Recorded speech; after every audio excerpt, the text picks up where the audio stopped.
Наместо точни и временски термини како и на кој начин ќе продолжи наставата за учениците од дома, Министерството за образование се уште бара алтернативни начини за едукација. До тогаш, како што рече министерот Арбер Адеми, дел од наставата ќе се следи преку едукативна програма на македонската телевизија. Некои средни училишта и универзитети веќе почнале со електронска настава. Адеми рече дека во вакви услови не може да кажа до кога ќе трае прекинот, дали само 14, дали 20 или повеќе денови, но ги охрабри сите да наоѓаат алтернативни начини. Упатувам апел до високообразовните установи, до универзитетите, до јавните научни институти и до средните училишта да се обидат да применат онлайн настава.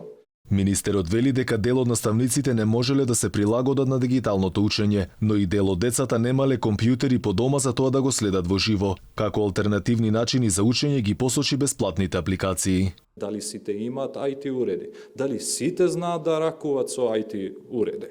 Дали тие би можеле, дали имат способност да бидат концентрирани додека се изведува онлайн настава?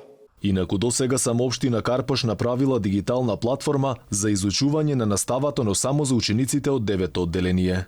Кај огромно мнозинство во Карпош, во случајов од наставниците, проработува свеста и грижата за учениците, бидејќи да, тие се дома наставниците, меѓутоа платата се уште ја земаат во целост. Има и дел од наставници кои што сметаат дека тоа можеби не име во работните задачи сега во овој период, сметајќи дека се дома. И Адеми и Богоев признаваа дека овој начин не го заменува формалното образование и дека се соочуваат со слаб интернет во некои места, потоа и деца што немаат компјутери, но некои не може да ја следат наставата. Инаку во Законот за основно образование има прецизирано што предвидува во случај на епидемија и една од опциите да се направат скратени наставни програми, но тоа според министерот сега не е опција бидејќи не се знае уште колку долго ќе трае прекинот на наставата.